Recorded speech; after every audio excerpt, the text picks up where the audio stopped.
Hey folks, Chuck Holton here. I am in the southern part of Israel, pretty near the Gaza Strip, actually. If you look on the map and you'll see Netivot, and I'm just to the, I guess that would be the west of Netivot, and you can hear the guns firing on Gaza from where I'm standing.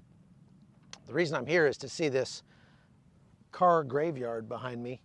There are hundreds of cars in this place that are from the dance festival that they had at Re'im the day of the attack. If you look, there's just hundreds and hundreds of them, and it's astounding just how destroyed these cars are. It's like they really went out of their way to absolutely wreck these things, burn them, smash them. I don't even understand. It looks like they just got wadded up like a piece of paper. The problem is they're actually still finding bodies in these cars. Some of them had bodies in them, and they're burned so badly that they can't even identify them as human remains.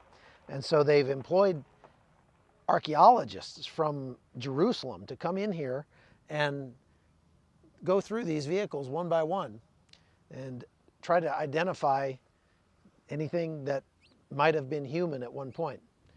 They've already identified more than 10 bodies here, and that reduces the number of people who are still missing. There are something like 100 people that are now still missing as of last count.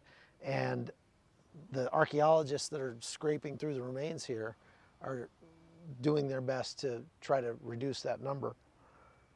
It's difficult for me to come here and do my job as a journalist because we're getting to that point in the war where it's kind of, I would say, partly our fault as journalists and partly the fault of the spokespeople. The IDF spokesmen have been great. They're doing their best to try to help us out. But wherever you go, there's always somebody who is kind of at that site who is just afraid of getting in trouble. And so they won't let you in, even though you have a press pass, you've been cleared to go in.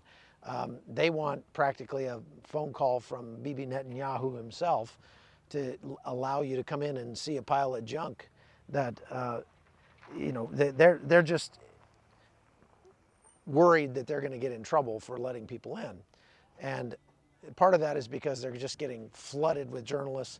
If you look over here, there are journalists all waiting outside. They've told us that we can film outside of the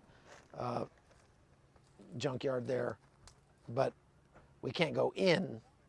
And so that's what we have to do. I've got to try to do my job from outside without being able to get in there, even though there have been journalists in there before. But like I say, they get so overwhelmed, and the little Zoomy that's here watching this place, he's not about to let anybody in until he gets, the word from on high. So I even had the IDF spokesman call him and talk to him on the phone and say, yeah, it's okay, let him in. And he's like, nope, I'm not letting him in, not till my manager gets here, because he didn't want to get in trouble. You see this a lot in war zones. It gets to the point where the public information people don't want to give any information to the public. The IDF has people that are going in and filming things and kind of can't understand why we can't just use their footage and be happy with it. Partially because I need to show you that I'm here so that you can see that I'm not just taking somebody else's word for it, but also because what they're offering to us is we'll put everybody on a bus, and today we're going to take everybody to this kibbutz or to this site where there was a battle or whatever. And that's great if you're writing for the newspaper.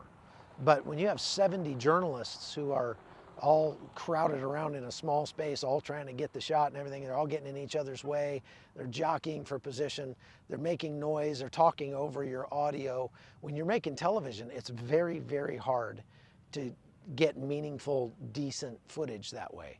I really loathe and despise being on those, press junkets like that with a massive amount of people because A, I want to get the story everybody else isn't getting, and B, it's very hard for me to make television when there's just people everywhere, especially you don't want to see 25 journalists walking through your shot, and that's what you get when you go on these things. So it's understandable that the IDF has other things to worry about. I get that.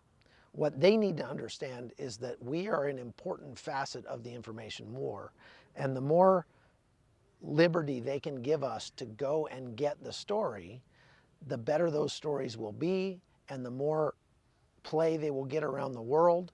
And Israel desperately needs that in order to win the information war. Gaza is definitely doing that. Hamas is putting out lots of footage, but it's all footage that's carefully curated by them. If I were to go there and report on, say, rocket launchers hiding in a house or something, I would definitely not live very long. The problem, when it gets to this point, it gets frustrating enough that journalists start to go home. And I can't blame them. I mean, they start to say, you know what, if you're not going to allow me to do my job here, this is your war, not mine. I'm here to try to tell the world what's going on, and if you won't let me do that, then I'm going to go somewhere else. I'll pack up and go home. There's lots of stories that I can cover around the world, and if you don't want me covering yours, fine. Well, I'll just find someplace that will. And that's the difficulty that they run into. So let's hope that people who are in charge of the public information understand how important it is to get that information out to the public and allow the journalists, especially those that have already been checked, they've had their background checked, they've been issued a credential, are allowed to go and get the story wherever the story might lead. And if they do that, they will win the information war and not Hamas. All right, folks, that's all I've got. Thanks for watching. Thanks for listening. Please subscribe and share it with your friends. Take care.